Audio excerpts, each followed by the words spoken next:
Hello, and welcome to the third in a series of Advocacy 101 broadcasts presented jointly by the American Brain Coalition and the American Neurological Association. I'm Nadine Goldberg, the Executive Director of the American Neurological Association, and I'm here with my colleague, Katie Sale, Executive Director of the American Brain Coalition, to share how you can participate in advocacy outside of Washington, D.C.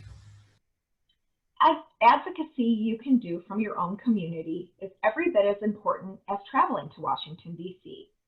As we record these broadcasts, COVID-19 has made many in-person meetings and events impossible. This broadcast includes options for engaging with your legislators virtually, and we hope the tips on in-person engagement will be helpful soon. Let's get started by hearing from one of our advocates, Dr. Frances Jensen. There are many positive things you can do from your home, office, university, hospital, or wherever you happen to be. Members of Congress expect to hear from their constituents on issues they are passionate about, so don't hesitate. Start regular personal communications with your legislators and their staff. That means you should contact them every month or two by email or telephone.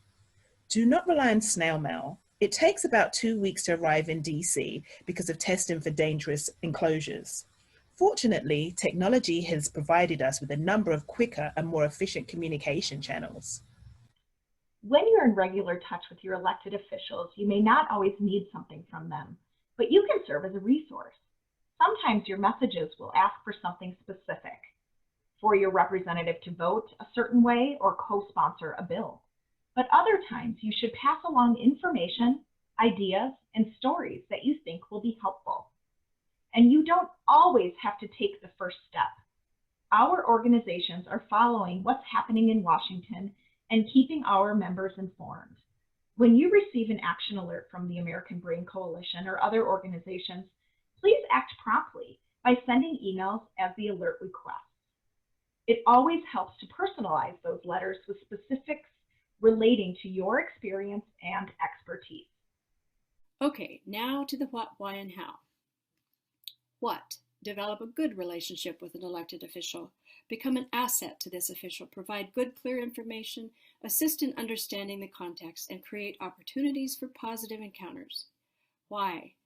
To increase interest in and support for good science. After all, Congress funds NIH. Quote, "The people we really listen to are the voters. Not once have I heard anyone at a public meeting ask me, 'What are you doing for medical research?' Not even a researcher. Current congressman."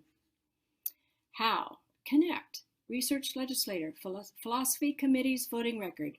Why they do what they do. Develop a relationship with key staff. You can take advantage of your local media too. Write letters to the editor about issues. Members of Congress and their staff want to hear from the people they represent.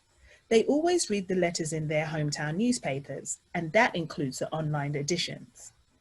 Editors like letters that respond to something that appeared recently in the paper, so be on the lookout for news about biomedical research and neuroscience. Keep your letter concise, approximately 150 words. Most newspapers prefer email submissions. Include your full name, address, phone number, and email.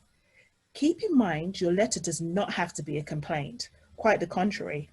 Make sure you compliment your representatives if they do something beneficial to patients, your community, university, or hospital. When Congress is in recess, members of Congress are out and about in their home states and districts. Go to town hall meetings that your members of Congress hold and ask questions about brain-related issues, or make an appointment to meet with your member of Congress in the local office. Don't forget the state and county fairs, as well as parades that politicians frequent on weekends and during their August congressional recess. Tell them about the potential local impact of proposed legislation, whether it's positive or negative. Has your institution received federal funding for research? Share the benefits that has created. Or alternatively, is there a lack of federal funding having a negative impact on your community? Share that too. Seeing action and issues in their own communities is invaluable for elected officials. Invite your members of Congress to speak to your organization or tour your laboratory. If one accepts, you can show off what your organization is involved in, but also ask some direct questions about what they are doing in Congress that supports your brain disease or your research. Contact the American Brain Coalition staff prior to the visit for possible questions and talking points. Build relationships with congressional staff who work in the state or local offices or district offices.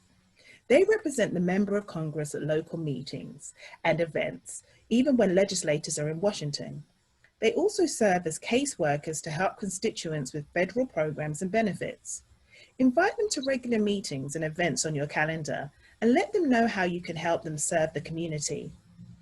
Then when the senator or representative needs to know how legislation might affect constituents, local staff will know who to turn to for input. Gather interested names everywhere and let them know how valuable his interest is. Get his or her name in the news, positive reinforcement for more involvement. Specifically ask him or her to join the Congressional Neuroscience Caucus and introduce the staff member to caucus staff support. And when a request needs to be made, prioritize. Too many requests diminish the impact. See this as a relationship and update periodically. Keep it easy, effective, and enjoyable. Chances are you're not the only one in your community who is passionate about brain disease issues. Share information and ideas with others in your community and institution who care about brain disease issues. There is strength in numbers. Building coalitions is a tried and true method of influencing public officials. Social media is a way you can connect with almost anybody from anywhere. Most members of Congress are on Facebook, Twitter, and other popular platforms, and they want you to engage with them. If you use social media, it provides another vehicle for reaching them and influencing their thinking. Finally, as Francis Collins says repeatedly, the scientific community must communicate to the public and its leaders the compelling value of science. Scientists like to tell ourselves that we are too busy to worry about image, but the reality is that our work only has a chance of making a difference if we build a much broader base of popular support for medical research than currently exists in this country. It's up to us. Finally, as Francis Collins says repeatedly, the scientific community must communicate to the public and its leaders the compelling value of science. Scientists like to tell ourselves that we are too busy to worry about image, but the reality is that our work only has a chance of making a difference if we build a much broader base of popular support for medical research than currently exists in this country. It's up to us. In our three-part series, the American Brain Coalition and the American Neurological Association have presented a comprehensive overview of the key role that advocacy plays in advancing delivery of quality healthcare, biomedical research, and training the next generation of healthcare educators. We're so glad you've been able to participate. We hope you found the information useful and that it's given you the knowledge and the tools that you need to take effective steps toward building relationships with your representatives and with your senators. All of us together are passionate about the advancement of brain science and the support for clinical care and education. We're stronger together.